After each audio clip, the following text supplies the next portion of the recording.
has the lead at the top of the stretch. It is Tiz the Law in front with 3/16 to the finish. Tiz the Law has a 4-length lead. He's left the others behind. Live from the backstretch at historic Saratoga Race Course, this is Racing Across America. Racing Across America is brought to you by Pinnell's Restaurant, a Saratoga tradition since 1922. 284 Jefferson Street, Saratoga, just minutes from the track. The new Capital OTB wagering platform. Bet any place, anytime with the new Capital OTB wagering platform. CapitalOTBBet.com, the premier wagering site in New York State. And the Clubhouse Racebook. Can't make it to the track? Make it to the Clubhouse Racebook. 711 Central Avenue, Albany.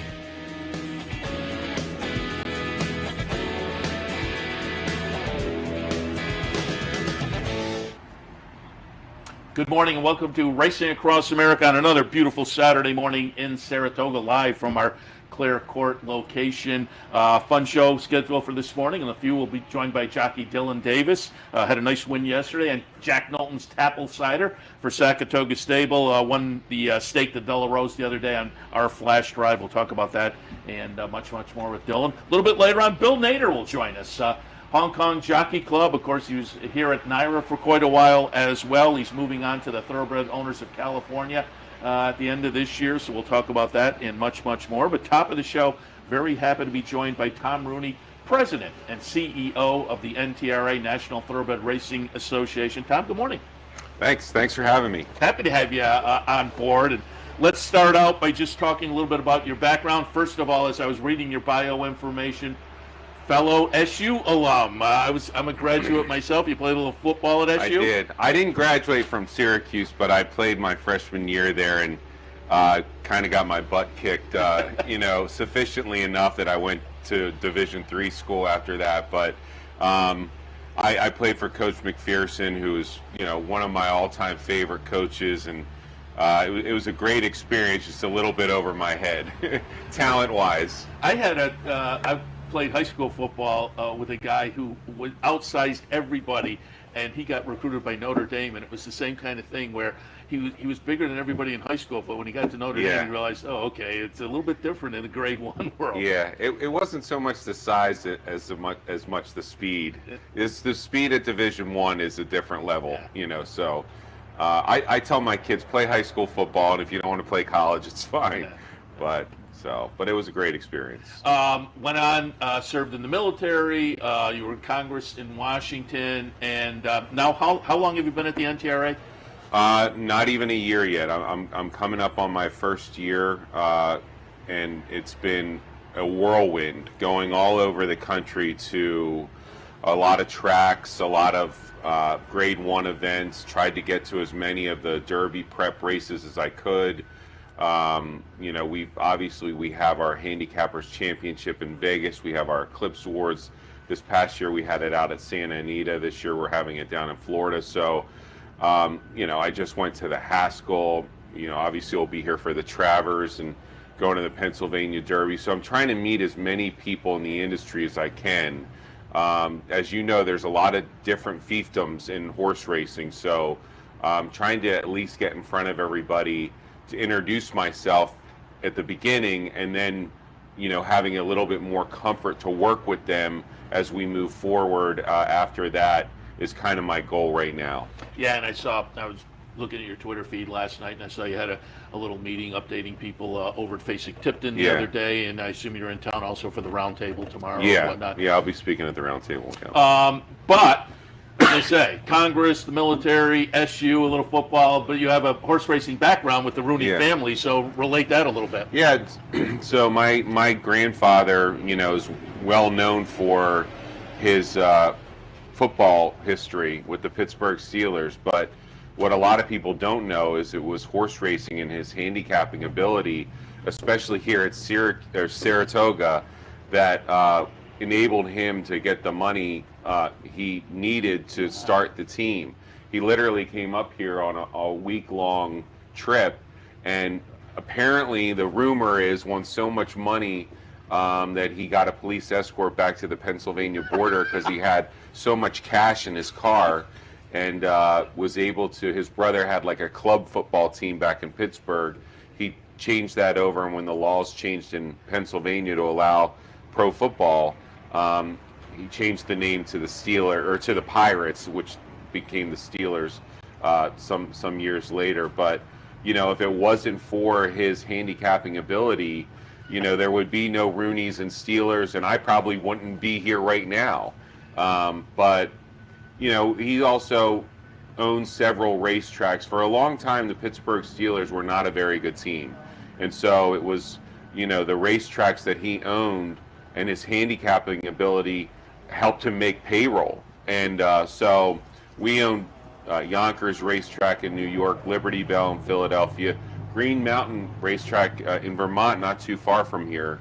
But so, and then we had a stallion farm in Maryland called Shamrock. So horse racing's been in our family since way before I was born, and now I have a few claimers out there myself. But I don't know. Hopefully someday I'll be able to come up and race at Saratoga, but I'm not at that level yet.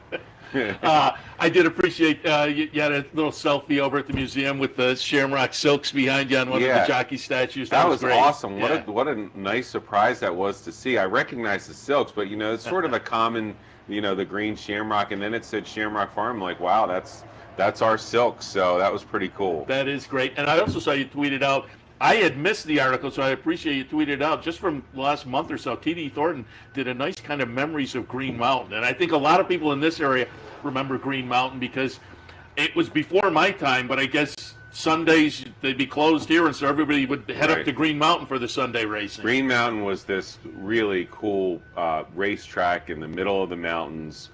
A lot of people from Albany went over, and then off-track betting made it a little bit more difficult when it came to New York. So, but one year I worked at Green Mountain when I was in high school or college, and we were the only track I think in the country that had greyhounds, harness, and thoroughbreds in the same year. Oh, I didn't realize that. I knew all three.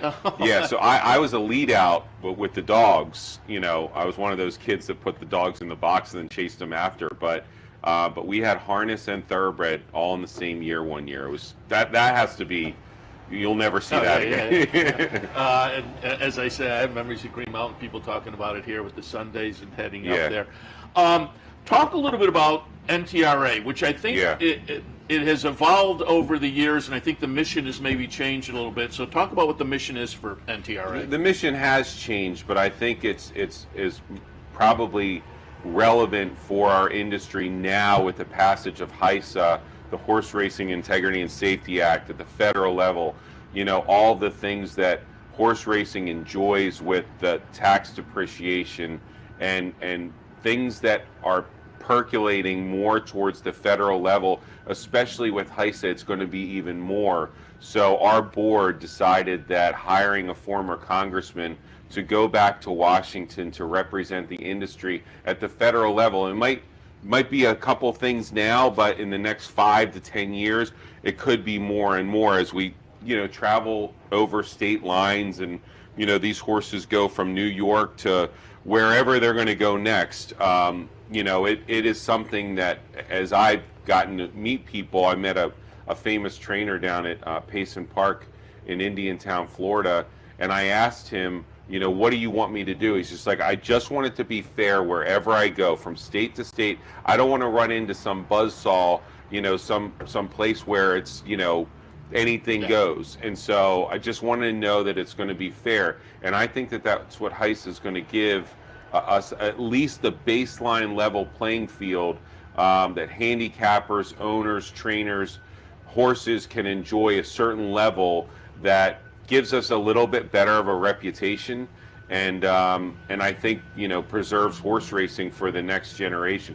That's my goal. Is like I said, I grew up with this stuff. I certainly want to do everything that I can to make sure that our children and our grandchildren are able to come to Saratoga like this and enjoy a couple weeks in August or wherever, going to the Derby or what have you. So HISA's or the NTRA's mission is definitely to assist HISA in getting over the finish line in January, getting it implemented, and working with the new Congress on the new tax bill, a new farm bill, which is going to be important for things like immigration, backstretch workers, farm workers at our breeding farms and the like. So we've got a lot to do. We still do our other things, and I think we do them very well. The Handicappers Championship out in Vegas, the Eclipse Awards. We have, our Alliance program, which offers benefits to our members. But we're a true trade association, and we're one, I think, that's going to be about as close to a league office as you can get. And, partnering with HISA, I think that racing's better off. Yeah, I had Lisa Lazarus in here yesterday from HISA, and she was kind of talking about the implementation, and she was saying a lot of the same things, that they're now an organization that people can look towards to answer for the industry. When there's news that comes out, the industry was a little more spotty here and there as to where the answers would come from. So now HISA as an organization, the NTRA being national, and I think getting a person like you who's familiar with Washington as a former congressman, and you've opened an office in Washington too, correct? We have.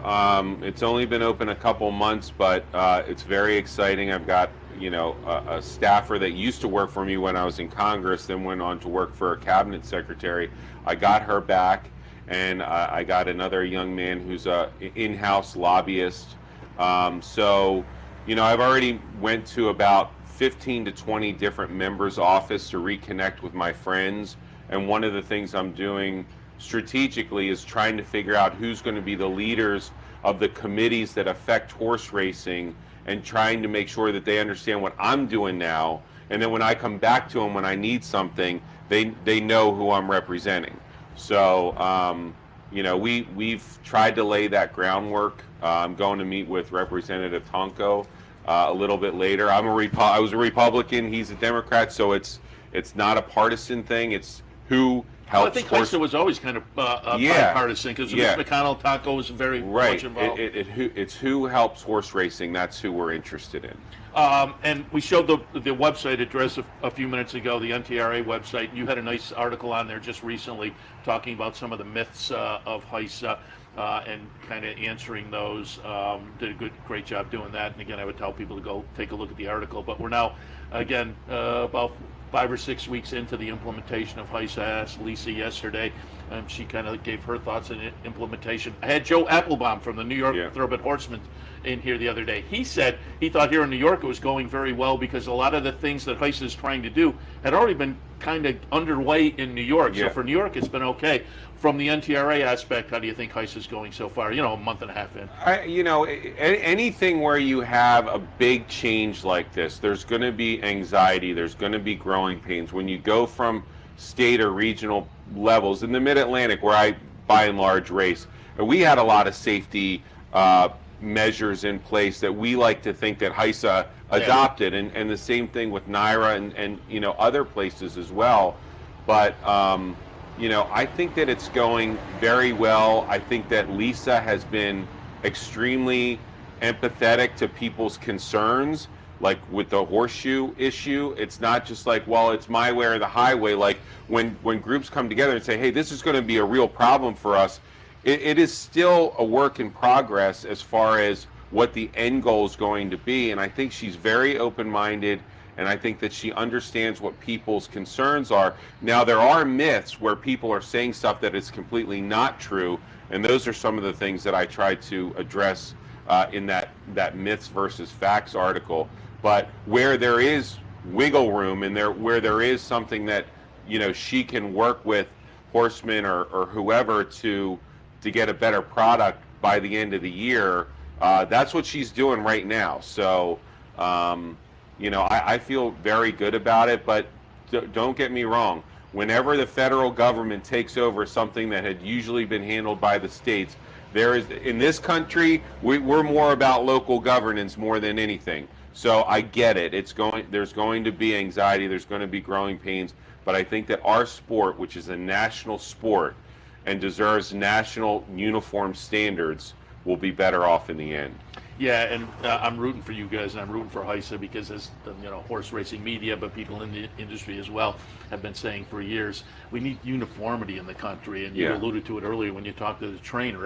Every jurisdiction had their own rules, and it just made it difficult for the horse people and the fans as well. So I think the uniformity is a great thing moving forward. I think having you on board as a former Washington person in the Washington office, that'll all be beneficial. You mentioned it a couple of times already, and I'm assuming you were there this year because I think you were already on board National Handicapping Championship, and we're talking HISA and whatnot, which affects the racetracks and the horse people and the authorities at the various racetracks. But the horse players are a important part of the game, and National Handicapping Championship here at OTB, we've been out and covered it a few years. I want to go out as a player, and I'd love to know your feelings being out there, because I think it's like the Horse Players Convention. I think it's a great event. I was blown away when I walked in that room the first time. I literally had just started this job, and I did not know what to expect when we went out to Vegas. And when I walked in that room and saw just the magnitude of the production, and how many people were in there. And the thing that impressed me the most was the fellowship of the people at the different tables and how they come together once a year, and it's just sort of like a family reunion. But, I mean, like I alluded to earlier with my grandfather, I mean, I come from a family of successful handicappers. I'm not very good, but, I do appreciate and I do respect people that know how to play the horses at that level, which is, that's the highest level. And so we want to celebrate that. We want it to sort of be like the World Series of Poker, where, it gets more TV traction in the future, and we're trying to figure out ways to make it, more exciting for television viewers or whatnot. But we also don't want to upset the apple cart of what people are used to. So there's a fine line that you got to walk. When you make changes, sometimes people are like, oh, that's going to ruin everything. So you got to be careful. But I want people to see it. Like, I'd never seen it before. And then when I walked in there, I'm like, there's too many people in this room participating in a sport, and nobody outside this room knows what's going on.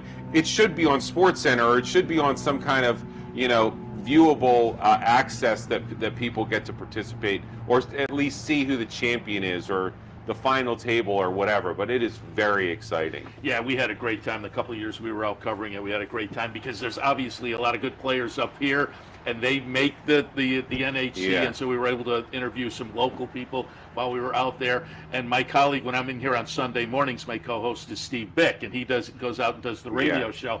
And the first year he did it, I said, radio for a handicapping contest? And it knocks it out of the park. Once you start listening, it's just infectious. He brings the players on. We had so far this year, sitting here this year, had Chris Harrison, who won, AJ Benton, who finished third this year. I had him in the other day. We had the Matisse brothers in. Paul Matisse, of course, has won in previous years. So it's always fun to talk to the guys who go out there. And as I say, I'd love to go out as a player sometime. And I will also tout, while we're here, first I'll tout Keith Chamblin and Holly Short do a great job putting together the event, because it is a fabulous event. Keith's right here this morning. But also want to tout my colleague, I mentioned Steve Bick, the Beat Bick contest. You got to go to the NTRA website and try to beat Bick, because Bick himself has touted it quite a bit already, but deservedly so. If you manage to win the Beat Bick competition, you head to Vegas with a chance at $1 million. That's right. Nothing wrong with that. Yeah, no, we appreciate the partnership with Steve, so it'll adding more excitement to that week. So yeah, and as I say, you guys do a great job. I just want to hit on a couple other things that maybe aren't necessarily horse racing related, but I saw on your Twitter feed. First of all, I was scrolling down. I'd never heard of this book, and I looked it up, and it was published maybe 4 or 5 years ago. The Perfect Horse. Yeah. Referring to kind of the Nazis and Americans during World War II, kind of vying over some horses. I got to pick that up. It's a unbelievable sort of sub-story of World War II, how there are these perfect, beautiful, there was thoroughbreds, some of them were Hitler's horses, the race horses. There was Lippenzanners that came from Poland, and it was this effort by Germans, Polish, and then eventually Americans to try to insulate these horses, and they were moving them all around battles and stuff to stay out of the way. And people were sort of meeting behind the scenes, like, you know, when they're talking about concentration camps down the road and that kind of thing. They had these horses where, you know, they were trying to figure out how to get them to safety and then eventually get them on a boat and get them to Virginia, and then what happened to them then. But I mean, it's all about George Patton's love for horses, the end of the cavalry in American warfare, and really warfare generally, and then a bunch of German soldiers and how they went about you know, looking after these horses. But you know, it is one of those, you got to love a horse to understand what these people were. Literally, people were dying for these horses to protect them. No, it sounded the perfect horse, and it sounded like and it sounded like maybe movie potential too. It's absolutely, absolutely. And one other thing that I saw on your Twitter feed, and you put a couple of pictures up, looked like a family vacation, Yosemite. I'd love to get out there. Yeah, you know, it's interesting because we pulled up to Yosemite, the south gate, and there was helicopters going over, and then we saw some fire trucks, and the woman, like the ranger at the gate, she's like, I guess we're still letting people in, and we didn't really know what was going on, and we went up, and we were staying up, you know, where El Capitan is, all the attraction stuff at the lodge there, and apparently, like, right after that, they closed that south gate. They had this huge forest fire out there, so we got lucky. Unfortunately, you know, that they have to deal with these forest fires every year, but those trees at Yosemite and Sequoia, I mean, you can't even imagine how big, you know, like the I forget what the Sequoia trees are. So we've tried to, when my kids were growing up, we tried to, when I was in Congress, go to as many national parks as we could. We rent one of those Cruise America campers and drive all around, you know, Yellowstone and the Grand Canyon and up Zion, Bryce, everywhere we can, just to expose them to this country's beauties. And I got two sons in college now, and they don't have girlfriends yet, so I'm like, this might be our last chance to hit one more. So we never went to Yosemite, and so we packed them all up. No more campers. We're staying in hotels now, but it was fun. It was good times. Yeah, the national park system in Yosemite. I'd always love to head out there, so it was fun to see the pictures. Tom, appreciate the visit. And again, you guys are doing good work. And as I say, the focus seems to have shifted the mission a little bit to NTRA, but I think you're now in a good spot to advocate for the industry down in Washington and whatnot. Yeah. And we appreciate you doing that, not just on behalf of the industry, but the horse players as well. You know, the tax which was an anachronism, the old tax rules that got put to the sideline. That was great for horse players. So appreciate all the work you and the NTRA are doing, and good luck going forward. Yeah, I will just say one more thing. With what you said with our mission, I have seen a lot of, you know, duplicative things in horse racing, and one of the things I like about where the NTRA is going is we're the only game in town when it comes to what we're doing. So we're singularly focused on Washington and making sure that the politicians there know what we need. Yeah, and it's great. I think it is great for the industry to have a group advocating in Washington. So appreciate the effort you and everybody does, and as I say, appreciate it, and good luck going forward. And everybody on the show on Saturdays, gift card. So gift card to Pinnell's. Go over. It's right around the corner over here. I will tout the lasagna, although people like the steak too. Cool. Thank you, sir. Appreciate it. Tom Rooney, President and CEO of the NTRA. We'll take a break. We'll come back with more Racing Across America after this. Stay tuned. For 4 generations and looking forward to a 5th, Bruce Cerrone and his family have continued their 99-year tradition of delighting their faithful following with the finest authentic Italian recipes made with the freshest ingredients. Some things have changed in the last 99 years, but not Pinnell's commitment to the finest in Italian cuisine. Pinnell's Italian Restaurant, a Saratoga tradition since 1922. 284 Jefferson Street, just minutes from the track. Capital OTB is now streaming live on Roku. The RTN Racing channel on Roku lets you watch OTB TV live through your Roku device or your Amazon Fire Stick, rather than being limited to computers and mobile devices, which means you can now watch OTB live wherever you are. Simply open Roku, scroll to find the RTN channel, then click on OTB TV. OTB TV on Roku. Try it now. Hello everyone, I'm Scott Vartley and I'm here at the West Condominiums in Saratoga Springs. And guess what? We are down to the home stretch. Everything is 2 bedrooms and 2 baths. Come make a selection of one of the greatest condos ever to be built in Saratoga Springs. We're starting in the upper 5s and the only rooftop penthouse available now under construction. Wow, just look at this patio. We have a rooftop pool, heated garage, balconies, and a gym. Call me at 518-281-6808.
Welcome back to Racing Across America. As promised a little earlier, we're joined now by Jockey Dylan Davis. Dylan, good morning. Hi, good morning. Happy to have you on board. Talk a little bit about the recent days and last, 8 months or so that have been absolutely fabulous for you. But why don't we take a look right now and just kind of kick off and reminisce about yesterday. Nice win for Saratoga, Jack Nolson and Barkley Tag on Tapplesider. You're going to get up by a neck here on Tapplesider, the number 5 horse. Talk about this ride, and I will say I ran into somebody a little later in the day. I said, Dylan's going to be on with me tomorrow. I said, tell him that was a great ride. So reflect a little bit on the victory with Tapplesider. Sure, Tapplesider, nice filly. We're coming back down to claiming 40. But the previous trip earlier in the meet, I took the inside route and ended up getting stopped. Sometimes trainers like that where you want to save all the ground, and if you can't get through, then you unfortunately have to take it. But yesterday when I rode her, she saved all the ground again, both turns, but I had an opportunity to get out.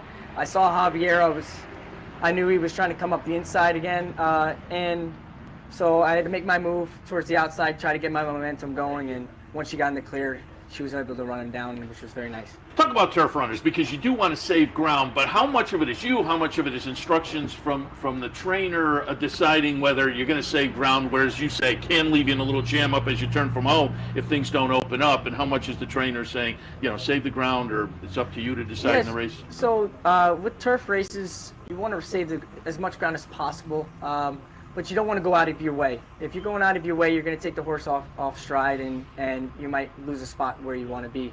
You definitely want him to be comfortable, but the trainers, they don't give me too many instructions as of now, but they know I try my best, and saving ground is key on the turf. Yeah. And then after that, you're just trying to find a right free running trip, whether it's saving ground or trying to come out.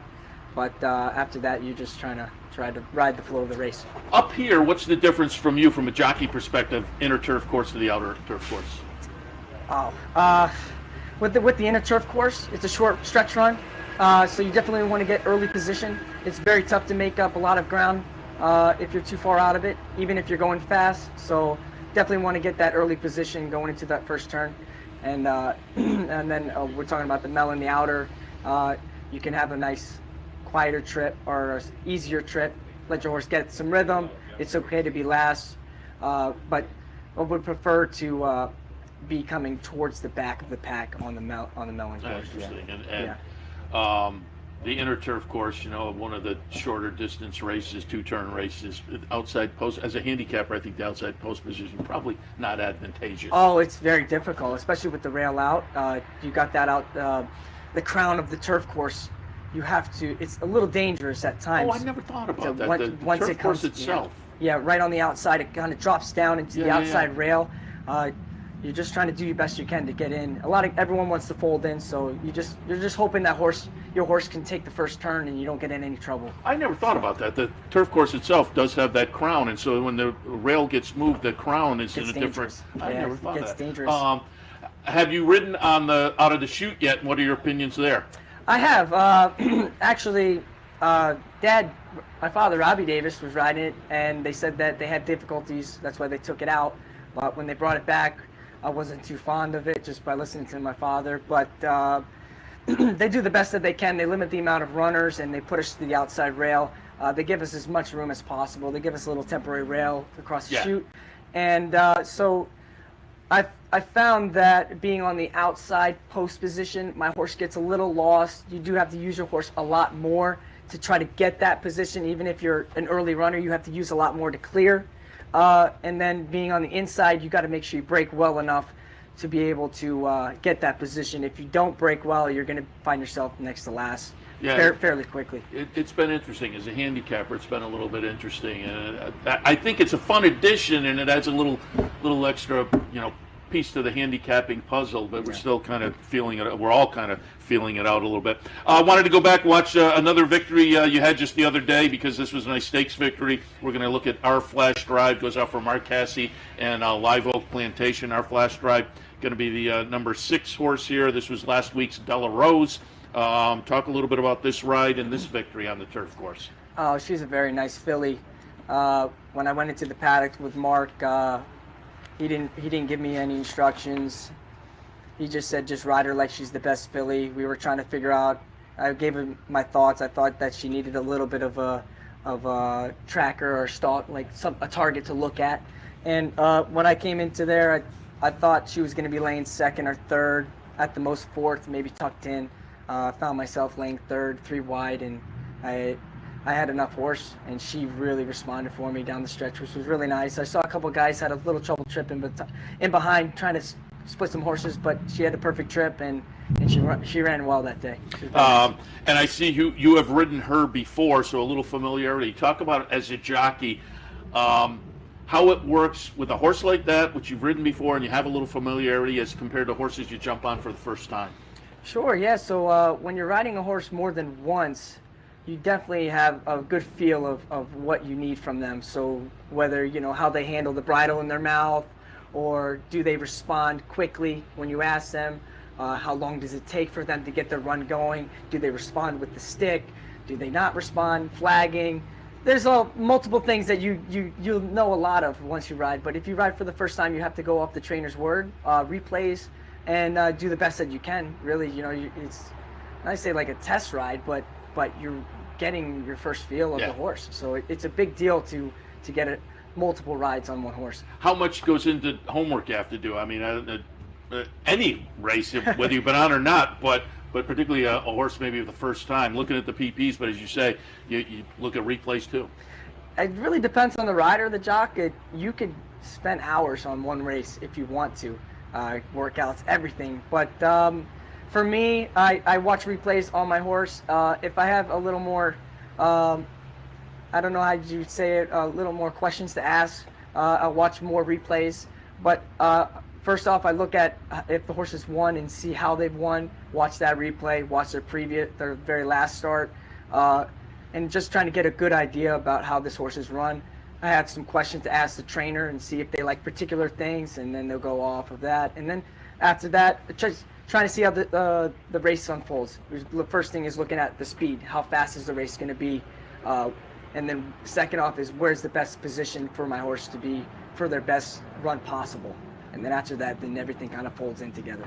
And talk a little bit about how experience has helped you throughout the years, and also in the New York colony, being with rider, the level of rider that you have here, and kind of watching those kind of riders. Just talk about over the years how you've improved and benefited from that.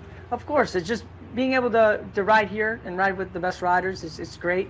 As the years are going and I'm winning races, I'm getting more and more confidence in myself, and also for the trainers and owners that are seeing me winning. So it just boosts my levels up, and know that I can win with these guys and get the job done. You mentioned it earlier. Your father, Robbie Davis. Folks my age certainly remember when Robbie was riding. How did that affect your coming into the game? When did you decide you want to be a jockey? And also, you're a local product, right? Do you get buddies over here watching you ride? Oh, yeah. I grew up in Saratoga High School, graduated 2011, and to be able to have my father before I started racing, huge. You know, he taught me a lot, and again, put me on the right path with good trainers and good connections, and I'm here today. You know? How soon did you know you wanted to be a jockey? Very late, senior year in high school. Okay. Yeah, I was 16, and everyone was deciding what they wanted to do for college, where they were going, and what they wanted to do. And there was a moment where I told Dad, I said I'm not sure what I want to do. I was messing around with motocross and the dirt bikes, but I knew it was difficult to be professional in that, and it was right in front of me. My father was a jock. He told me one day, he said, just get on one of my ponies in the back. We'll put the pants on you, put the saddle on, the racing saddle on, see how you feel, see if you like it. And right then and there, I knew that's what I wanted to do. And it's a family, too. Your sister Jackie, your sister Katie, spending a little time with cute pictures on social media with her daughter, her and Trevor McCarthy. So she's not riding currently, but it's got to be fun when you get out on the racetrack with the siblings as well. Oh, yes, definitely. It's always competitive, but it's nice that I have some siblings out there that are doing the same thing that I'm doing. I like Jackie doing the throughway, the little Finger Lakes, little Naira. Yeah, she's working hard. She's doing well. She first year at Finger Lakes, and she's fourth in the standings. She's doing well, and she's trying to mix in Saratoga and Belmont when she can ship in. And then she's looking at Aqueduct for the winter time, and I think she's going to have a great winter. Nice. Yeah, I caught up with her the other day. She was in town. I said, hey, you want to come over?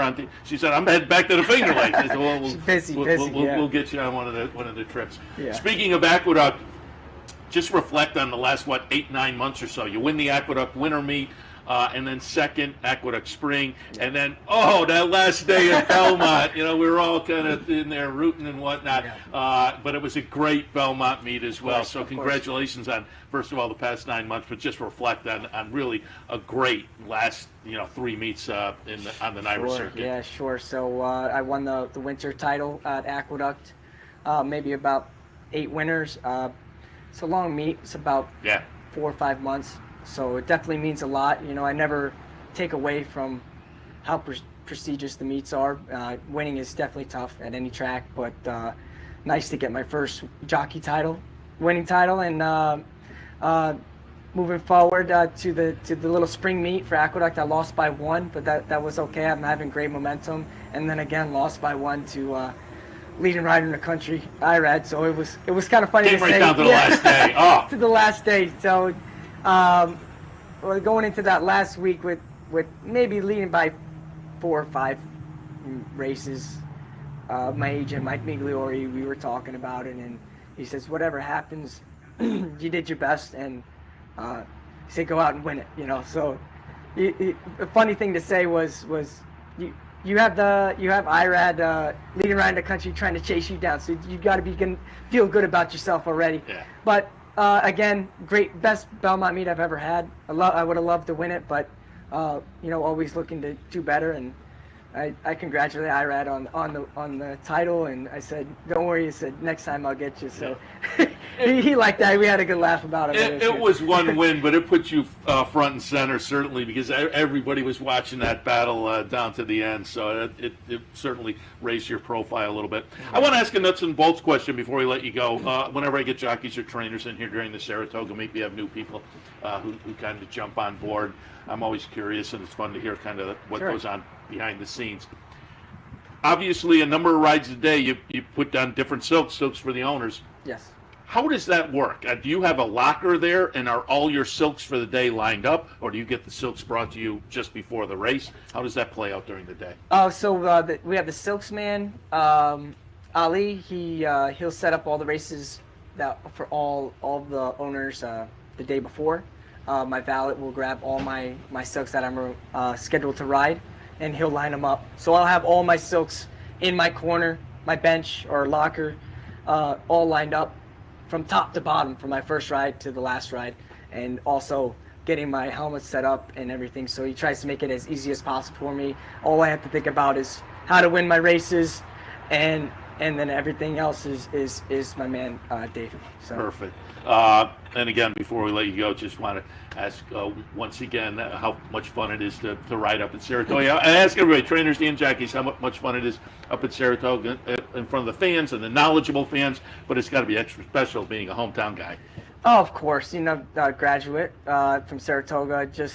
I feel like every year I come up here, it's even more special. You just realize how much of meaning the Saratoga Race Course is, the historic and everything. But I love the fans. I love the energy. And we got a couple of pictures I took yesterday on signing the autographs and taking the pictures. That adds to the special. Oh, I mean, it doesn't hurt to stop and say hello, because we need the fans. We need the bettors to keep the racing going, as well as the horses. But it doesn't hurt for 5 seconds to take a quick picture or an autograph, because it means a lot for them in the long run. Yeah, especially the kids. It's always fun to see the kids out chasing. I love the smile, everything. I do the best I can if I can give them some goggles or anything, but I love giving them the experience. Absolutely. Yeah. Robbie, appreciate the visit this morning. Again, congratulations on the win yesterday, the stakes win over the weekend. Good luck going forward in the meet and going forward overall, because as I say, the last 9 months or so, you've been knocking it out of the park. So fun to see. Congratulations. Thank you, Seth. Thank you. Appreciate Robbie it. Davis, Great. before you go, you're a Saturday visitor. That means a gift card from Jacob and Anthony's. Go downtown and have a little very dinner good. on us. And Thank you so much. we appreciate you stopping by. Thank you. All right. We will take a break. When we come back, Bill Nader is in the house. We'll talk a little Hong Kong and more. Stay tuned.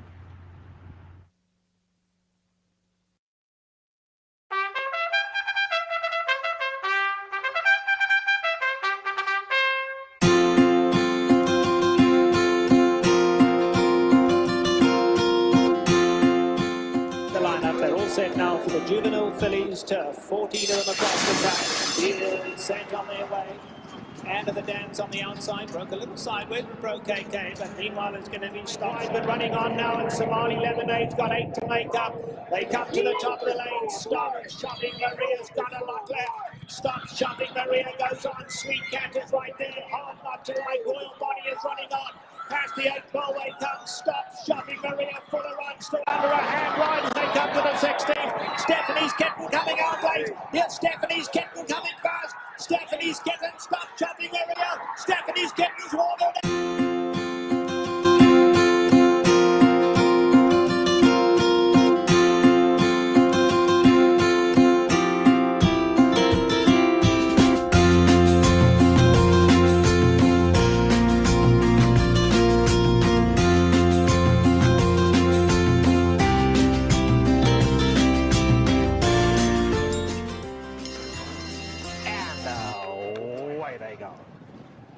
Watched the chances, broke smartly, but so did Terra from the Cape. On the inside, Sky Lantern the Grey going well. If he can get through. Sky Lantern the Grey looking for somewhere to run. Wide open. It's Terra from the Cape hanging on. Terra from the Cape tries to go all the way. On the outside now, here comes Flotilla in the light blue. Flotilla is absolutely flying. Watch the chances in there too. But Flotilla has gone right on by. And Flotilla is coming home to score. Flotilla has won it just about 2 in the end. It'll be watch the chances. Summer of fun coming on to finish third.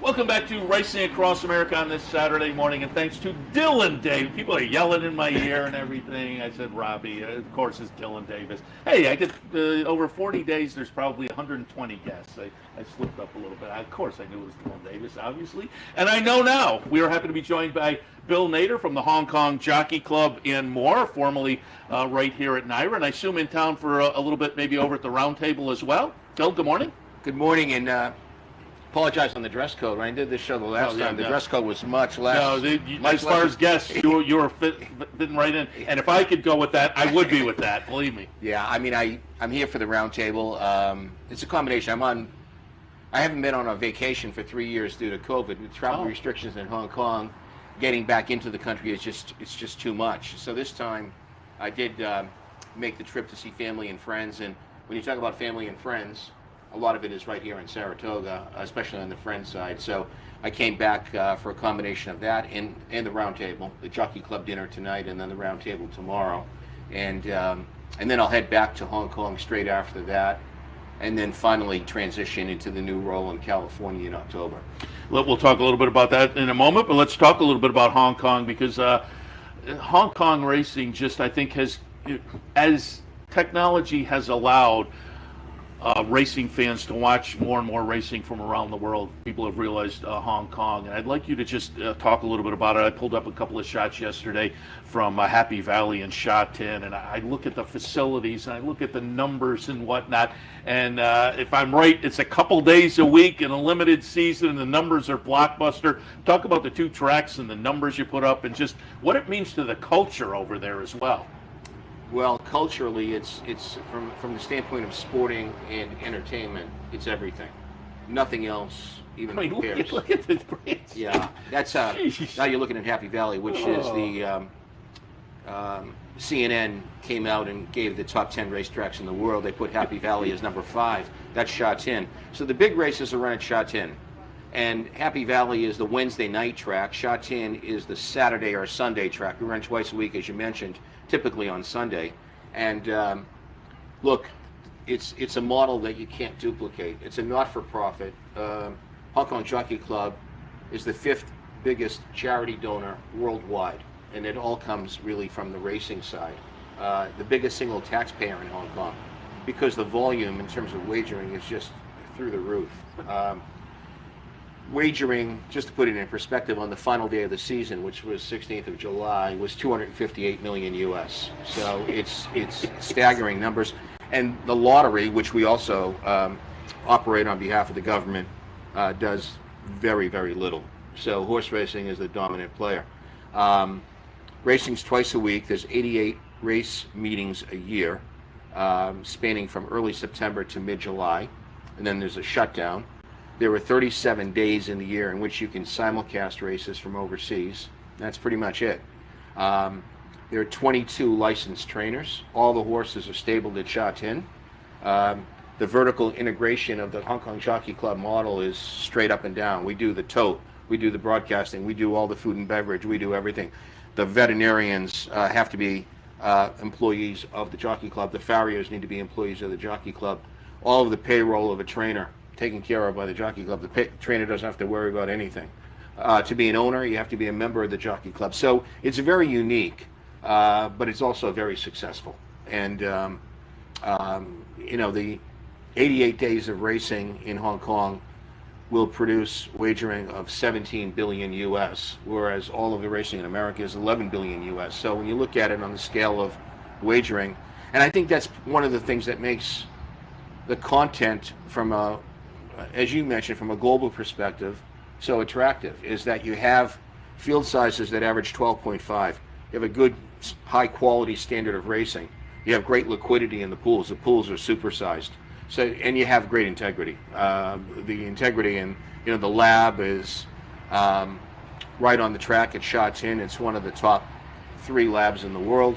The rules are strictly enforced. So from all the 4 pillars, they're well positioned, and you know, they'll continue to be successful for decades to come. And you know, when you look at it and how you try to replicate some of that here, it's different because the whole situation is different, and that you know, it's very old school. All the horses are stable there. There are only 12 races a year that are open to foreign competition. Otherwise, and 99% of the horses are geldings. There's no fillies. There's almost no colts. So from the standpoint of the customers, they get very familiar with these horses because they have pretty long careers. So it's different, and 90% of the races are on turf, 10% on dirt. So when you see a Sha Tin race day of 10 or 11 races, they're all going to be on the grass because it's once a week. So it's unique. If anybody is ever in that part of the world, I'll tell you, you got to go. You got to see it firsthand to believe it, because it's just incredible. Yeah, I would love to go over, because just looking at the photos and whatnot. But the international races every year are literally international races. They are really highlights of the racing season on the calendar, globally. And so a great job done there. And I'll also tout Hong Kong Jockey Club does a great, and in English as well. The website gives out so much information. Yeah. I think that's a model I think everybody could build on. Yeah, the website sometimes there's so much that it might be hard to navigate. So stay with it and keep punching away. When I went there in 2007, there weren't past performances in English. So we introduced that, and all of the video of every race is available free of charge. All the past performances are available free of charge, and we put them up 2 days before the race day. So Monday, you have all the information for Wednesday, and by Thursday night, you have all the information for whether it be Saturday or Sunday, including vet reports. So if there's anything with the horse's history, that's accessible. Don't you everything also do the horse's weight? We do the weight, but that's true in Asia. A lot of the, Australia, Japan, Korea, they will publish the horse's weight, and that's good because we can do it, especially in Hong Kong, because again, it's a confined set of horses in one spot, and it's easy to manage. We also have Chung Fa, which was recently introduced. That's a second site where horses can be trained in China, and then they van down for the races. But we can do that quite easily. But shifts in weight, up or down, are worth noting. I thought that was a great kind of addition to the information out there potentially for handicappers. And speaking of that, you've talked about how unique it is, but are there things that maybe U.S. racing can learn and pull into their game as well? Well, I think, look, in terms of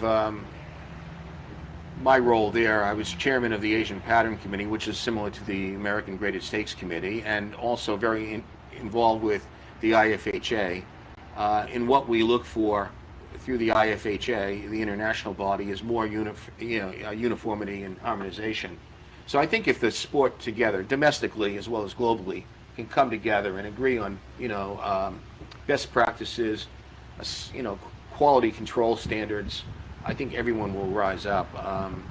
And it's, you got to find the common ground, but things like best practices and high standards are, they can be modified a little bit to fit, your specific set of circumstances, but it's something that we should all aspire to do.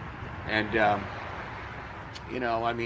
look, if you just open your eyes and take a look, I think everybody can come away with a takeaway that, hey, maybe we can do this better. That's something that I think we can adopt and work with, and then you have a better experience for the customer. Yeah, there's no doubt that looking around and kind of picking the best of everybody, I think benefits everybody if we can kind of fold that in and benefit the trainers, the jockeys, the horse players certainly, and as they say, I think Hong Kong does a lot of things right.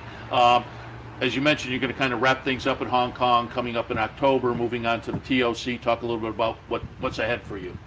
Yeah, look, I'm going to take on the role as president and CEO of Thoroughbred Owners of California, which advocates for the owners and tries to create a better value proposition or a better experience for owners.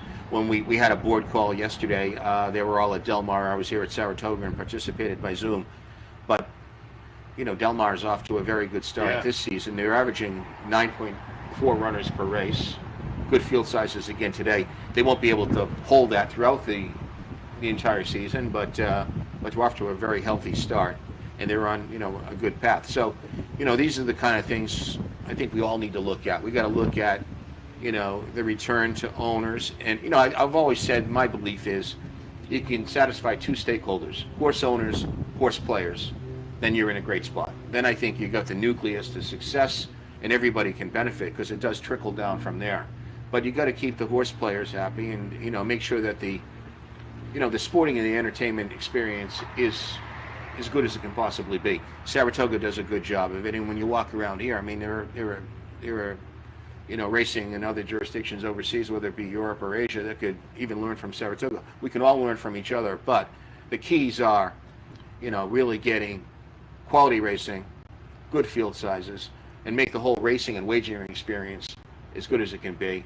And when you look around Saratoga and you see the buzz and, even the bandstand, which I really like, outside the administrative offices and things like that, it just kind of give extra flavor to the day.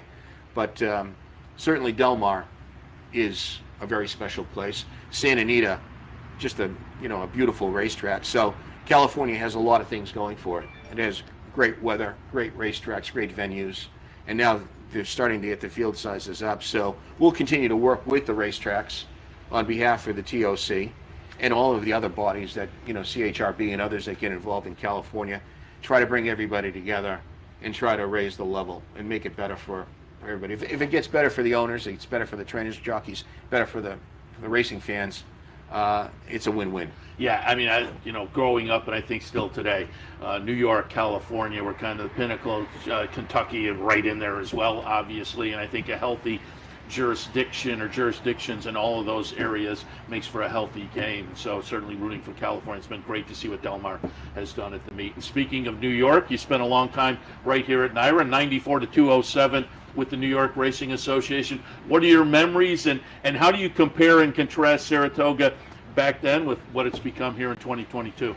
Well, I was only here yesterday, but just walking around, it looks great, and and it's just a special place. I mean, it looked familiar to me. I mean, there's some changes, but it's just a great place, and just so many great memories here. I mean, we always look forward, not just me, my entire family, to coming up every summer, and I'm sure that's a familiar theme for a lot of people, right? Everybody loves coming to Saratoga, and the 2-year-olds, I think, are always so great to watch because you're looking for the stars of tomorrow.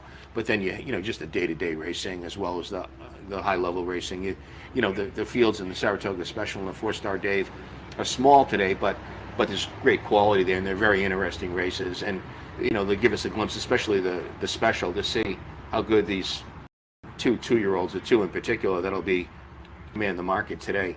And where they go, whether they go to the Hopeful or on the way to the Breeders' Cup Juvenile. So, and then on to next year as 3-year-olds. So it's that's Saratoga. It's fun to be here. The quality and the the intense competition. Whether you're a jockey or a trainer or an owner or a racehorse, it's always or a handicapper. Or a handicapper. It's always an interesting puzzle and very competitive. But that's what makes it great, and that's what we want.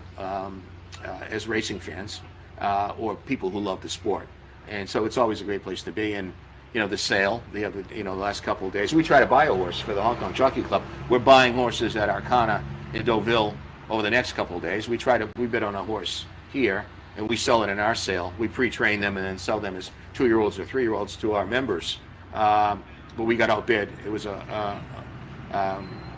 we were only on one and we didn't get it. But we'll be at Keeneland. We buy at sales in Australia, New Zealand, France, the UK, Ireland, and also America, as well as South Africa. So it's an international sale, and that's always fun. So I was doing that homework this morning before coming over here about which horses we're going to be on in Deauville. So yeah, it's the game has become, or the sport has become so much more international.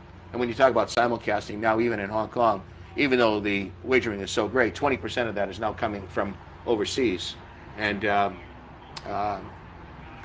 great racing and great content will always find its way into people who appreciate that. Well, you and I are the same age, so we both remember the days where just getting an advanced edition for Saratoga and getting the ink on your hands, that was a technical innovation to have the racing form the day before. Now you get it online, you can watch all the replays. It's a new world now with the technology. Well, I started, the racing form was delivered the morning of, and that's when we did the morning line, called it into the printer at 8:30 in the morning, and the programs were delivered at 11 o'clock. So yeah, it's come a long way with scratch time and everything like that. But I go back to Affirmed and Alydar, where now when I'm thinking about the TOC, I was an Alydar guy, and I learned to respect Affirmed the hard way.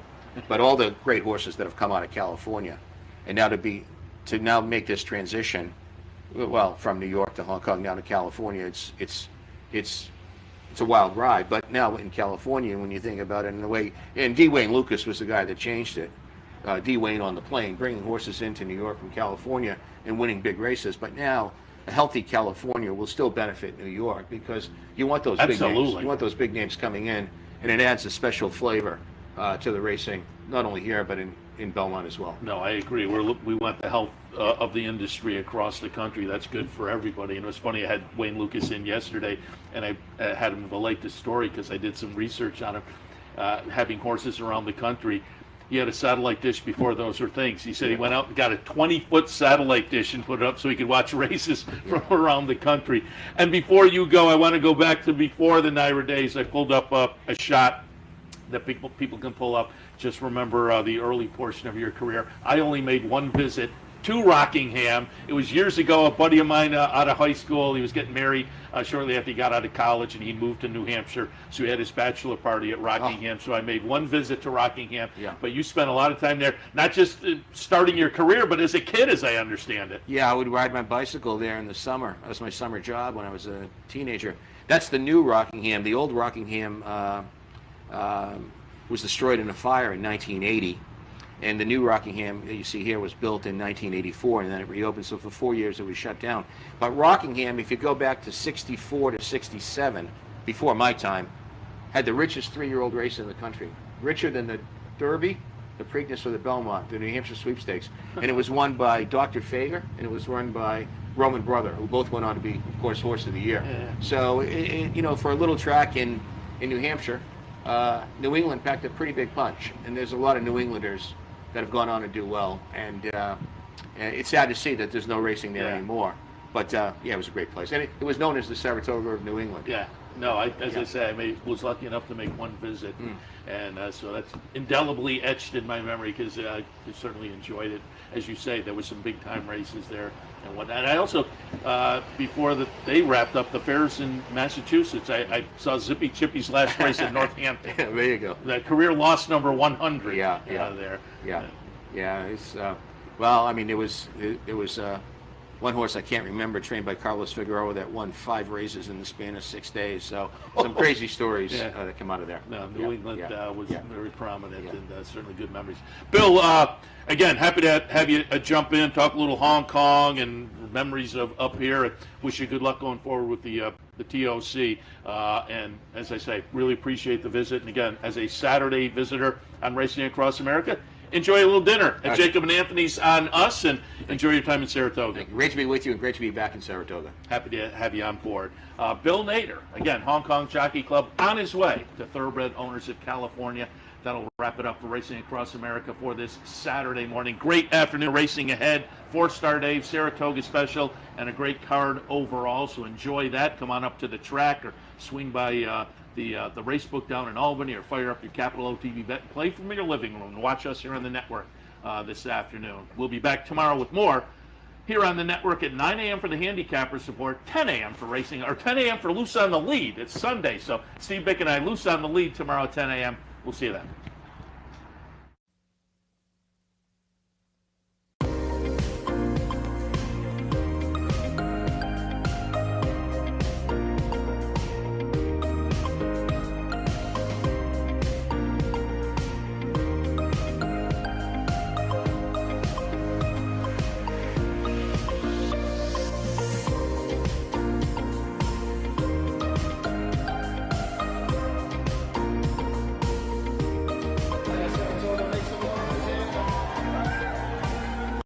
For 4 generations and looking forward to a 5th, Bruce Cerrone and his family have continued their 99-year tradition of delighting their faithful following with the finest authentic Italian recipes made with the freshest ingredients. Some things have changed in the last 99 years, but not Pinnell's commitment to the finest in Italian cuisine. Pinnell's Italian Restaurant, a Saratoga tradition since 1922. 284 Jefferson Street, just minutes from the track.